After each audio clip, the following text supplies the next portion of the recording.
నమస్తే. Welcome to our channel. నేను మిషాల్ని. TTD మాజీ చైర్మన్ భూమన కరుణాకర్ రెడ్డికి సిఐడి అధికారులు నోటీసులు ఇచ్చారు. ఇక విచారణకు కూడా రావాలని. అయితే ఇక ఆ పరిణామాలు ఏ విధంగా ఉండబోతున్నాయి? ఇలాంటి అంశాలను చర్చించే ముందు స్టూడియోలో ఉన్నారు పొలిటికల్ అనలిస్ట్ శ్రీలీల గారు ఉన్నారు. వారిని అడిగే విషయాలను తెలుసుకునే ప్రయత్నం చేద్దాం. నమస్కారం మేడం. నమస్తే అమ్మ. మేడం, మొన్న ఇటీవల సతీష్ కుమార్ అనుమానాస్పద మృతి చెందింది అందరికీ తెలిసిందే. అవును. అయితే వైసీపీ వాళ్ళందరూ అది ఆత్మహత్య అని వాళ్ళు అంటున్నారు. అయితే కాదు, ఇక్కడ జరుగుతుంది వేరే పరిణామాలు మనకు విధంగా వస్తున్నాయి. అయితే ఇప్పుడు మనం ముఖ్యంగా మాట్లాడుకోవాల్సింది ఏంటంటే భూమన కరుణాకర్ రెడ్డికి పరకామణి కేసుకు సంబంధించి సిఐడి అధికారులు అయితే నోటీసులు ఇచ్చారు. మరి హాజరైతే అవుతారా లేదా? ఇలాంటి అంశాలు మీ విశ్లేషణ ఏంటి మేడం? ఇక్కడ భూమన కరుణాకర్ రెడ్డి అనగానే ఆయనకి నైట్ ఎన్నింటికి పడుకుంటాడో తెలియదు, కానీ పొద్దున్నే నిద్ర లేవగానే ఒకటే పని, బ్రష్ కూడా చేస్తాడో తెలియదు. ఏంటి అంటే బిఆర్ నాయుడు గారి మీద ఎలిగేషన్స్ తీసుకురావటం, తిరుమల తిరుపతి దేవస్థానం యొక్క ప్రతిష్టను దెబ్బతీయటం. అదే పనిగా జగన్మోహన్ రెడ్డి గారు ఆయనకు ఆ ఉద్యోగం అప్పచెప్పాడు. ఎందుకు ఈ విధంగా చెప్పుకోవాల్సి వస్తుందంటే ఎన్ని ఎలిగేషన్స్ తెచ్చాడు. కూటమి ప్రభుత్వం అధికారంలోకి వచ్చాక బిఆర్ నాయుడు గారు తిరుమల తిరుపతికి చైర్మన్గా వచ్చాక ఆయన ప్రతి ఒక్కటి ఉన్నది లేనిది అన్నీ కూడా పిచ్చి పిచ్చి మాటలు, అబద్ధాలు, ఇవంతా విషం జిమ్మటం ఇదే జరుగుతుంది. మరి అట్లాంటి వ్యక్తి మొన్న తొందరపడి ఒక కోయిల ముందే కూసింది అన్నట్లుగా మరి ఎవరైతే ఈ సతీష్ కుమార్ అనే వ్యక్తి కీలక సాక్షిగా ఉన్నారో పరకామణిలో, మరి దాని గురించి అతను ఫస్ట్ 6వ తారీఖున ఏదైతే నవంబర్ 6వ తారీఖున ఒకసారి విచారణకు హాజరవటం, మళ్ళీ 13, 14 తారీఖుల్లో అతను విచారణకి హాజరవబోయే ముందు మరి ఏదైతే తను అక్కడికి రావాలి సిఐడి కార్యాలయానికి అన్నప్పుడు దారిలోనే అతను చనిపోయి పడి ఉన్నాడు రైల్వే ట్రాక్ పక్కన.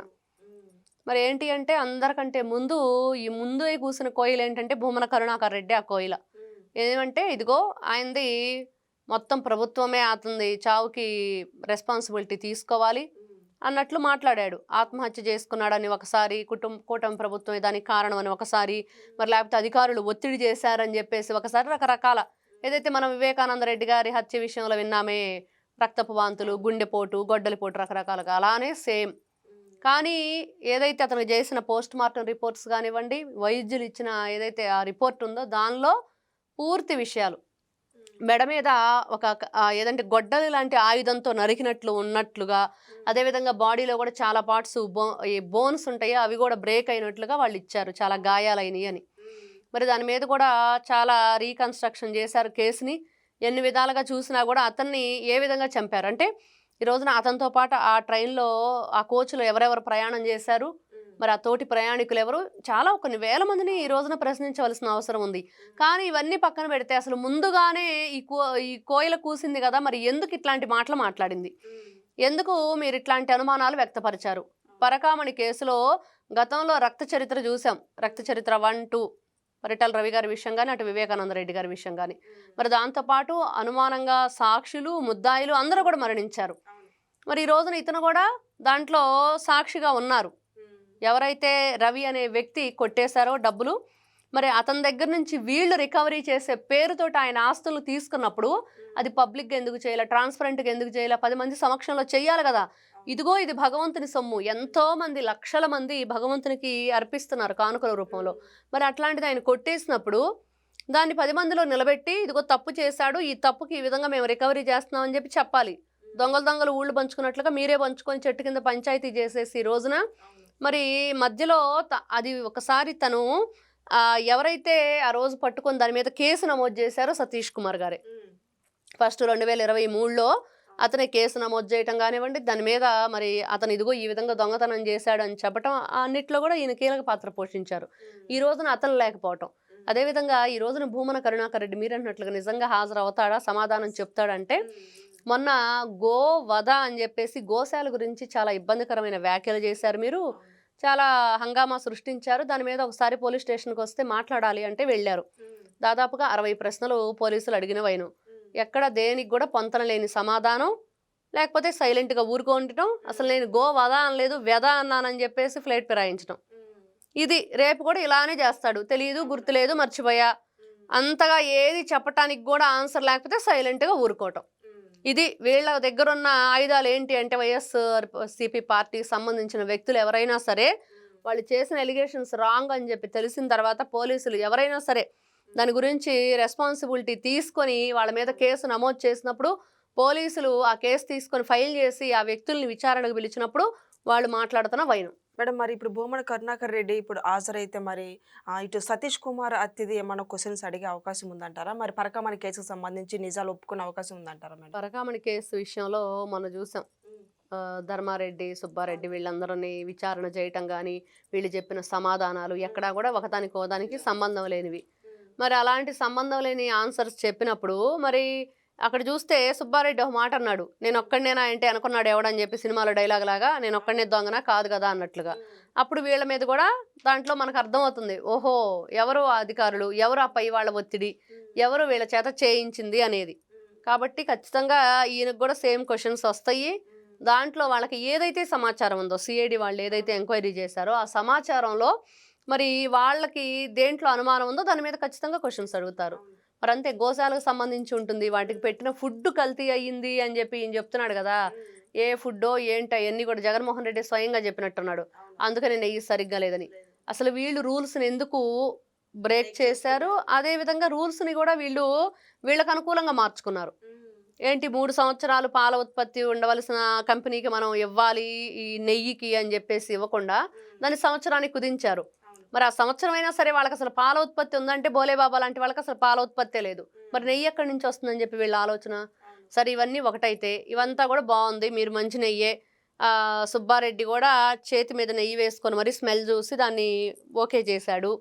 మరి అక్కడ ఎవరైతే కార్మికులు ఉన్నారో ఈ లడ్డూ తయారీ వాళ్ళే స్వయంగా వచ్చి చాలా బ్యాడ్ స్మెల్ వస్తుంది, మీరు ఇది కరెక్ట్ నెయ్యి కాదని చెప్పినప్పుడు ఎందుకు దాని మీద తీసుకోలేదు? సరే దీంట్లో చిన్నప్ప ఎవరైతే సుబ్బారెడ్డి అసిస్టెంట్ ఉన్నాడో ఆ చిన్నప్ప కూడా ఏం చేశాడు, కేజీకి 26 రూపాయలు కమిషన్ కొట్టేశారు. ఎందుకు కొట్టేశారంటే ఎవరు సమాధానం లేదు. వాళ్ళకి తెలిసిన వ్యక్తులకు ఎందుకు కాంట్రాక్ట్లు ఇచ్చుకున్నారంటే ఎక్కడా కూడా సమాధానం లేదు. అంటే ఇన్ని రకాలుగా ఉంది. మరి ఇటువైపు సతీష్ కుమార్ గారి మరణం అయితే, ఇంకొక వైపు గతంలో వీళ్ళు చేసిన అసాంఘిక కార్యకలాపాలు, వీటన్నిటి మీద ఖచ్చితంగా ఎంక్వైరీ చెయ్యాలి. ఈ రోజున సమాధానం చెప్పకపోయినా ఇంకొక 2 రోజులు కస్టడీకి పొడిగించైనా సరే వాళ్ళ గురించి అసలు నిజాలు ఈ ఎంక్వైరీలో బయట పెట్టాలనేది అందరూ కూడా కోరుకుంటున్నారు. సతీష్ కుమార్ అనుమానాస్పదంగా మృతి చెందారని ఒక పక్క మనకి వెలుగులోకి వస్తున్న వార్తలు అయితే, మరో పక్క వైసీపీ వాళ్ళేమో అది ఆత్మహత్య అని అంటున్నారు. మరి ఇది వైసీపీ వాళ్ళకి తెలుస్తుందా? మరి ఎందుకు వాళ్ళు ఆత్మహత్య అంటున్నారు అసలు? ఈ రోజున వాళ్ళ కుటుంబ సభ్యులు ఏమంటున్నారంటే ఖచ్చితంగా వాళ్ళ ఫ్రెండ్స్ కానీ అతని సోదరులు కానీ వాళ్ళందరూ కూడా సతీష్ కుమార్ యొక్క ఫ్రెండ్స్ ఆ రోజునే మనం చూసాం డెడ్ బాడీ అక్కడ ఉన్నప్పుడే వాళ్ళు మాట్లాడిన వైనం ఏంటంటే ఖచ్చితంగా మాతో మాట్లాడి అడిగినా ఏంటంటే అక్కడ ఉన్న పెద్దవాళ్ళతో కూడిన వ్యవహారం, మరి ఏ రోజైనా సరే నా ప్రాణానికి హాని ఉండొచ్చు కాబట్టి చాలా జాగ్రత్తగా ఉండాలని ఫ్రెండ్స్తో తను చెప్పిన వైనం. అదేవిధంగా 6వ తారీఖు నుండి 13వ తారీఖు వరకు అసలు తన ఫోన్ కాల్స్ ఏమొచ్చినాయి, ఎవరితో కాంటాక్ట్ అయ్యారు, ఎవరెవరు మాట్లాడారు, మరి తనకేమైనా బెదిరింపులు వచ్చినాయా, మరి ఇతనితో పాటు ఇంకెవరైనా బోగీలో ప్రయాణించిన వాళ్ళు అసలు తను కొనుక్కున్న ఏదైతే తనకు బుక్ అయిందో బెర్త్ అక్కడ ఉండకుండా అసలు గేట్ డోర్ దగ్గరకు ఎందుకు వచ్చాడు కోచ్లో, మరి ఇన్ని రకాలు ఉన్నాయి.